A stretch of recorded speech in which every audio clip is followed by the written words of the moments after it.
They call it the unofficial 22nd stage of the Tour de France, a final encore to a long, glorious season. And this year, under the grey skies of Japan, it turned into something truly special. The Tour de France J.Com Saitama Criterium welcomed the heroes of July 1 last time, and at its heart stood a familiar figure, Jonas Vingegaard. The double Tour champion, the silent Dane, the man who conquers with precision rather than noise. Saitama, just outside Tokyo, pulsed with anticipation. The rain didn't scare anyone away. It was part of the ritual.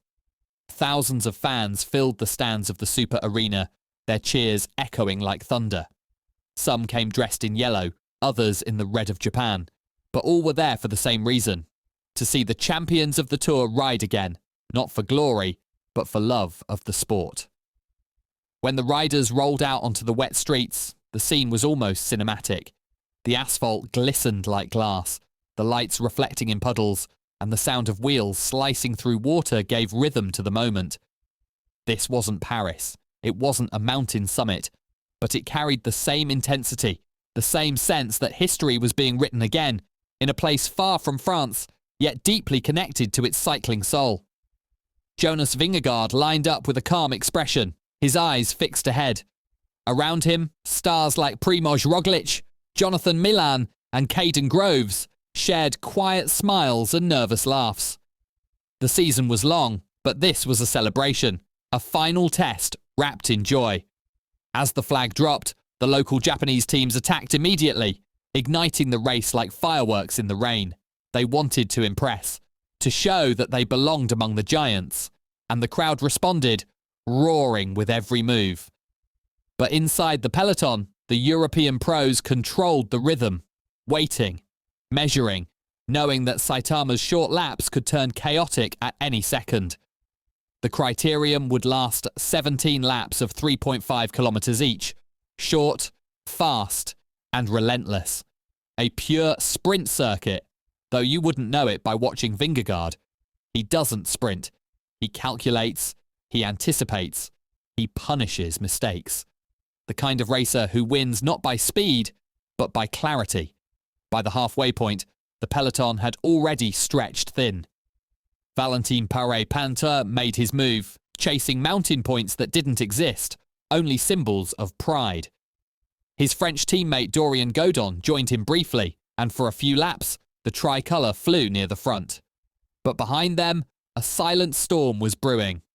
Because somewhere in the shadows, Jonas Vingegaard was waiting, not to defend a title, but to remind everyone that even after the Tour, the champion never really stops riding. The morning of the Saitama Criterium began long before the pros clipped in. This wasn't just a race, it was a festival. The kind of event where the line between fan and champion blurs. The day opened with the family ride. Families, children in bright yellow jerseys far too big for them, riding shoulder to shoulder with Tour winners. For one lap, legends and dreamers shared the same road. It was cycling stripped down to what it truly is. A celebration of motion, of freedom. Then came the amateur time trial, where local riders and paracyclists took their turn under the spotlight. The rain came and went, teasing the riders with slick corners and fogged visors. Out of it, the Little Trek trio of Jonathan Milan, Hector Alvarez and Edward Theones delivered a masterclass in coordination, winning the team chrono and igniting the crowd. By the time the professionals lined up, the Super Arena trembled with excitement. The energy was thick, electric, as if the Tour itself had been reborn under Japanese skies. The fans, drenched but smiling, held banners and flags, their cheers cut through the storm. When the neutral start ended, and the peloton surged out onto the wet circuit, the sound was explosive. Local teams attacked from the gun, small squads with big hearts, and for a few glorious minutes, they led the world's best. But the tempo soon turned brutal. Valentin Paret-Panther, riding like a man chasing a memory, jumped across the gap. He wasn't there for trophies, just pride, and maybe to prove that a climber can still shine even on the flat streets of Saitama. Dorian Godon joined him, two Frenchmen forming a temporary alliance, holding off the inevitable charge. Behind them, the peloton thinned. Jonathan Milan was hunting sprint points like a machine, his massive frame carving through the wind. Each intermediate sprint felt like a stage win, each attack like a firework in the downpour. The noise was constant, drums, chants, and the rhythmic clatter of carbon wheels over painted lines. It was chaos, but beautiful chaos. And through it all, Vingegaard remained unreadable. No emotion, no wasted effort, just precision. Watching him was like watching a mathematician solve an equation while the world burned around him. You knew he was waiting. You just didn't know when he'd strike. The rain refused to stop. It came down in sheets now, turning corners into mirrors and straightaways into rivers. Yet the race only grew fiercer. In Japan, nothing slows down when the heavens open.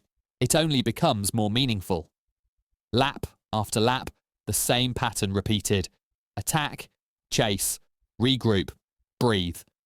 But each regrouping was smaller, tighter, more desperate. The surface gleamed like black glass, and the slightest mistake could end a dream. Riders slid, caught themselves, recovered, and the crowd gasped every time.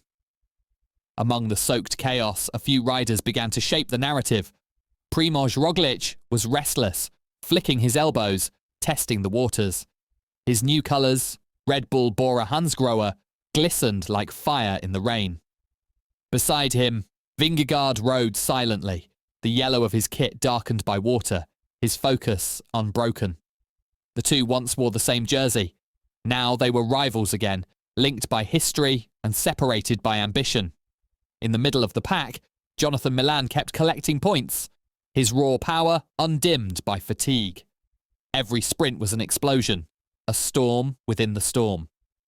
The crowd adored him, and every time he crossed the line, the arena roared his name.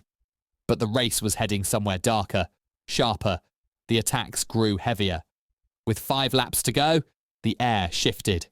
You could feel it. The decisive move was coming. Then it happened. Vingegaard, Roglič, Tim Wellens and Jonas Abrahamsen, 4 stage winners from the Tour de France, broke clear.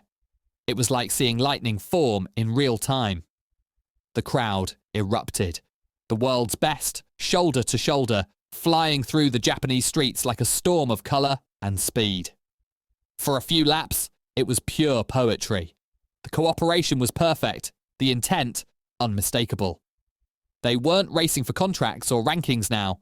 They were racing for pride, for artistry, for the joy of testing limits.